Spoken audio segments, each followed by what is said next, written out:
If you think the BBC expose is just about corrupt journalists getting their comeuppance, you're missing everything. Here's what Donald Trump said about the BBC on Monday. These are very dishonest people who tried to step on the scales of a presidential election.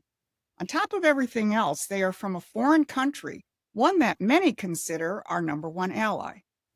And then here's what Trump said to Laura Ingraham a few hours after he made that post. A lot of our allies aren't our friends either, Laura. Our allies took advantage of us on trade more than China did.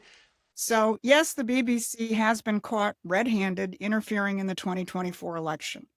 But this goes to something much deeper, something that is going to change everything you think you know about who really controls American policy. Now, let me put two of those Trump statements side by side for you. Speaking out about Britain, notice that he called it a country that many consider our number one ally. And then later he said, well, a lot of our allies aren't our friends either. He is literally leading a new American revolution, and not enough people are on board. I'm Susan Koina, and for decades, I've been on the front lines of that real fight. The fight to end the British imperial policies and really finish what Hamilton, Lincoln, and McKinley started. I've tracked how the British have done everything possible to destroy Trump and keep their globalist grip intact. And I'm here to tell you that we are closer than ever to dismantling that control. So if you recognize that this is your kind of fight, hit those like and subscribe buttons so we can reach more people on YouTube. Here's what I'm going to cover today. First, how the British are now out in the open with their anti-Trump operations and are panicking over what Trump and his administration are doing to dismantle their intelligence control over the United States. And second, what they're really terrified about, the economic revolution that Trump is carrying out, which threatens to end an imperial system which has plagued the world for centuries. And by the end of this, you're going to understand why their panic, BBC resignations, MI5 terror, is proof that the revolution is working and why they're losing control. So the BBC has been outed. BBC Director General Tim Davie and the head of news have both resigned after it was shown that they doctored video footage of Donald Trump on January 6th. Trump is demanding an apology and threatening to sue for $1 billion. But this is just the tip of the iceberg. Here's what most people don't understand. The BBC isn't just some media company. It operates under a royal charter granted by the British Crown. It is an instrument of the British government and British intelligence, period. It's one arm of an apparatus that we've documented for years. We've shown that it was the British who were behind Russiagate, the entire operation to destroy Trump. Remember the Steele dossier? Christopher Steele, former MI6. Remember the 2018 House of Lords report that warned that a second Trump term would end the US-UK special relationship?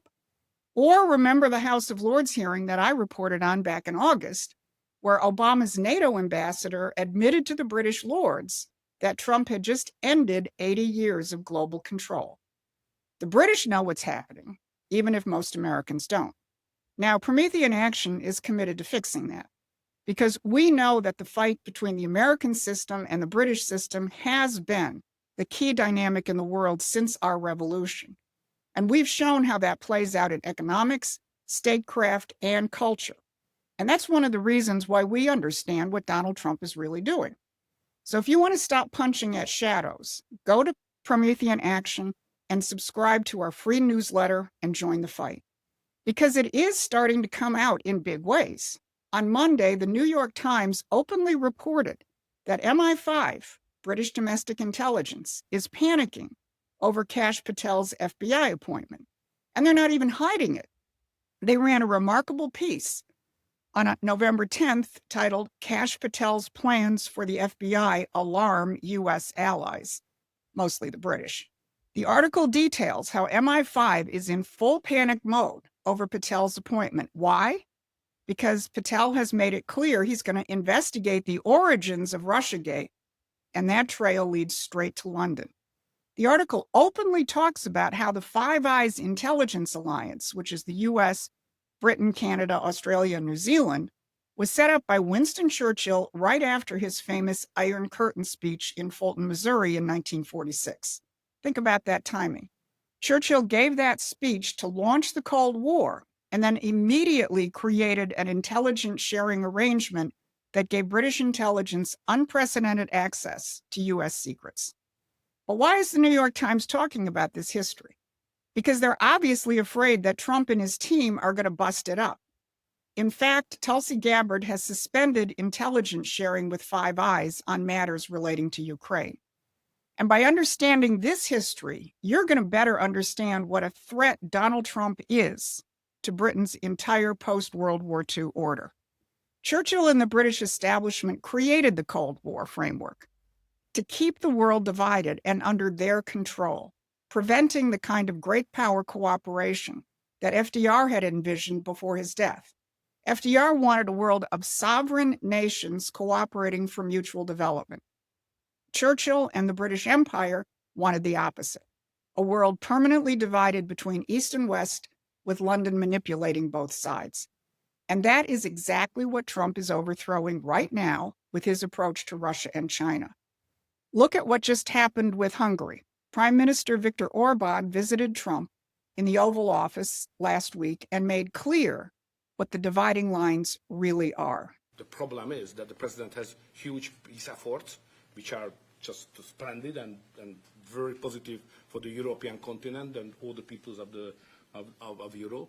But at the same time, we are not unified because Brussels and the Europeans have a different approach to the war. So the only pro-peace government is the United States government and the small Hungary in Europe anyway. All the other governments prefer to continue the war. It's Trump and Hungary versus the entire European establishment, which is really the British establishment control over Europe. That tells you everything. Now turn to China. Remember Trump's comment to Laura Ingraham? Our allies took advantage of us on trade more than China did. While the media obsesses over Trump being tough on China, something else is happening. Just recently, Kash Patel traveled to China to work on the fentanyl crisis, the modern opium war that's killing Americans. And here's the irony. MI5 is upset with Kash Patel. Meanwhile, he's busy working with China to stop drug trafficking that echoes the 19th century opium wars, which were run by the British Empire to subjugate China. The same British Empire whose intelligence services are now panicking because Trump and his administration are dismantling their control mechanisms. But as serious as these intelligence exposures are, what really has the British establishment in full panic mode is Trump's economic revolution. The British system has dominated the post-war world because the United States surrendered to imperial economic policies like free trade, floating currencies, and radical environmentalism. No president has seriously challenged this until Donald Trump. And here's what's hidden behind the affordability narrative, which is coming from both left and right. On the left, from Democrats, which was their talking point during the shutdown. On the right, to Tucker Carlson, MTG, and the Fuentes Groypers. They claim Trump is too focused on the international affairs or is in bed with billionaires and ignoring Americans who can't afford groceries. Well, here's why things aren't affordable. It has nothing to do with Trump and everything to do with what he's trying to change. In 1971, the US dollar, under pressure from the British pound, was taken off the gold reserve standard, and it became an object of financial speculation.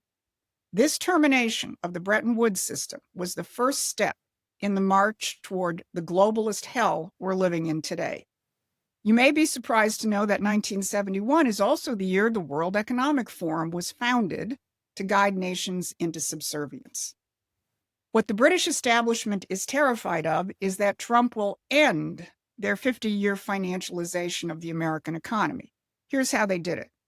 The same financier elites who orchestrated the end of Bretton Woods pushed through legislation creating HMOs, health maintenance organizations, in 1972. Before that, healthcare was primarily a relationship between doctors and patients. Afterwards, it became a profit center for insurance companies and speculators. And who championed this financialization model globally? The City of London, with their British free trade, free market ideology, and their Wall Street partners. Obamacare was just the final stage of the spread of this cancer. And that's why Trump slammed the insurance companies and their profits. And anyone who's paying attention knows that what RFK Jr. and the team are trying to do is to make the purpose of healthcare to make you healthy, not to enrich the insurance companies or big pharma. Right now, you're simply an income extraction point for big pharma and the insurance cartels while they destroy your health, because for them, it's not about health. It's about income streams. And that's what's happened step by step to all sectors of the economy. Mortgages were no longer an instrument to put you in a house. They became a cog in a Ponzi scheme of mortgage-backed securities, which brought us the 2008 housing crisis. And the British banks were deeply embedded in the mortgage securitization market. Same thing happened with student loans. They were turned into tradable securities, and college costs have increased by 1,200%. So what the British and their Wall Street partners have done is sucked up capital from these productive sectors of our economy, turning productive assets into simply financial speculation vehicles. Money chases money, and the physical economy has been increasingly starved over the past 50 years. So there are no productive jobs. Everyone is a consumer, engaged in a rat race to put together enough income to barely survive. The strategy of the elites, which has been the playbook of the Democratic Party, has been to compensate the loser. Throw enough money to the losers so they can stay pacified. The old Republican Party strategy was to play inside this financialized system and hope that as many lucky ones as possible could join them. Donald Trump is the first president in the post-war period to seriously challenge that by creating an economy based on production, where people will be producers and part of a functioning society which produces and then delivers healthcare, food, energy, and education. That's the importance of his tariffs and of the extraordinary deals which are bringing $17 to $20 trillion of investment into the United States for production, not speculation.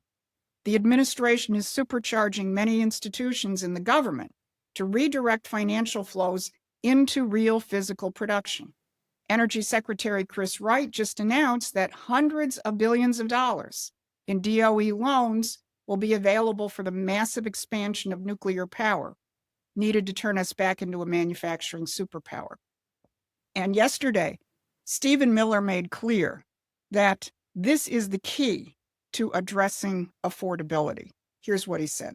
So Thanksgiving meals are going to be 25% cheaper, but President Trump is not content with that. He is fighting to bring down the cost of every single consumer and household good, and the tax bill is going to be a huge part of this, because when we make life more affordable for our companies, for domestic industry, for domestic manufacturing, with 100% expensing, with the largest tax cuts in history, then prices are going to keep coming down. And the president is also making nuclear energy, modern, safe, reliable, clean nuclear energy to power the future. He issued 4 historic executive orders on nuclear energy. America will be the center of the nuclear energy renaissance in this country. And one more thing, Larry, AI. America under President Trump is the AI capital of the world. That's bringing in trillions of investment. That's bringing in millions of jobs. That's raising our standard of living. We are at the precipice of one of the great economic periods in the whole history of this country, Larry. Let me highlight what he concluded there. We are at the precipice of one of the great economic periods in the whole history of this country.